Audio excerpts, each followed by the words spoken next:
Toxic side effects from a common prescription drug. One woman's life changed forever when she took just 3 pills. Talia Smith was healthy and active and the primary caregiver for her veteran husband, who is quadriplegic and in a wheelchair, when she was prescribed the antibiotic commonly called Cipro for a simple UTI.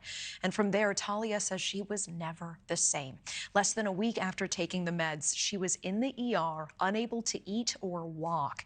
And after 5 months of struggle, she ended up in hospice, dropping to just 65 pounds. She now relies on round-the-clock aid. And it turns out that reactions like Talia's are rare, but they do happen, and they have a name: floxing. The side effects coming from one class of antibiotics in particular called fluoroquinolones. And these drugs have a black box warning from the FDA. It's the administration's strongest warning applied to medications that can lead to injury or death. But that information is not always getting to patients. Earlier this year, Talia joined me here on News Nation Prime to speak about the devastating impact that this drug has had on her and her family. Here is part of that conversation. My husband's a disabled veteran and was injured, and for a decade before I took Cipro, I was his primary caregiver, and I worked full time, and I worked out 7 days a week. And, just taking care of him and the amount of care that he requires. I now look at my life and I'm like him. I'm sitting right next to him in a wheelchair because of 3 pills. 3 pills. And now I can't take care of him. I can't take care of myself. We both require 24/7 care now.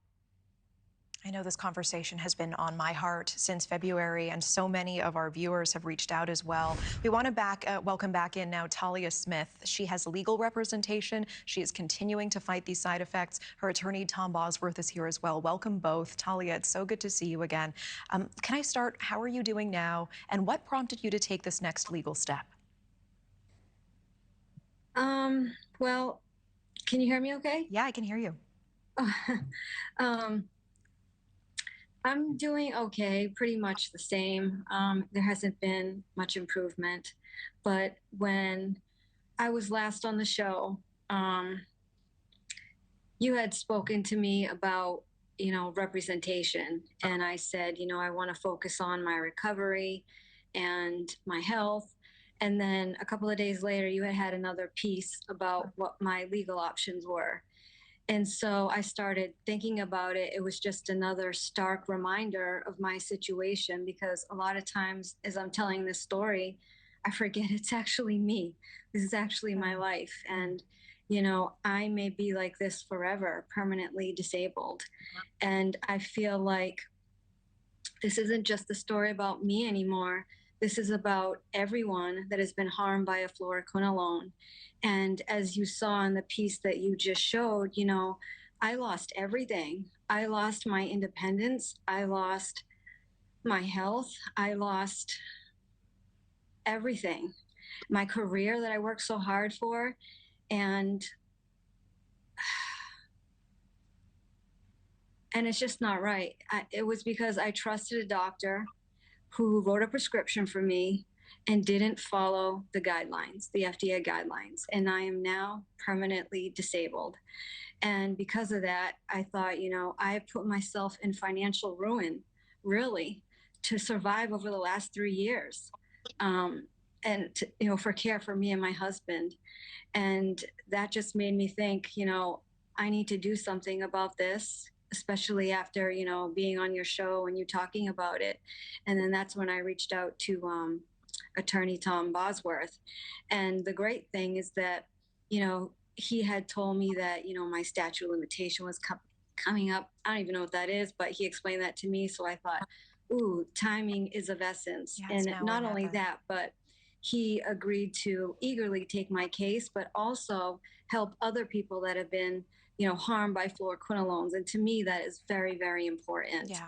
And so here we are today. Talia, I know that helping others, I'm sorry to interrupt, I know helping others and spreading this message is so important. And, Tom, I do want to bring you in here. You're a catastrophic injury lawyer. Tell us more. Who can be held accountable here for Talia and patients like her? Is it the pharmaceutical company? Is it the doctor who prescribed it? The pharmacist who handed it to her? Who is at fault? Yeah, and thanks for having me. I think there are two big problems here, or two main targets, and it's the doctors prescribing this drug, and it's the drug companies. Because first and foremost, it doesn't make it doesn't make any sense to me that you would take an antibiotic for a routine UTI and end up Talia, with all due respect, like Talia, not walking, not eating, disabled. That does not make any sense. And that to me is a defective drug, period. I understand there are risks to certain drugs, and the problem is that the risk benefit here doesn't match up. You have a routine UTI, you take a pill, and now you're disabled for life. So that's on the drug company.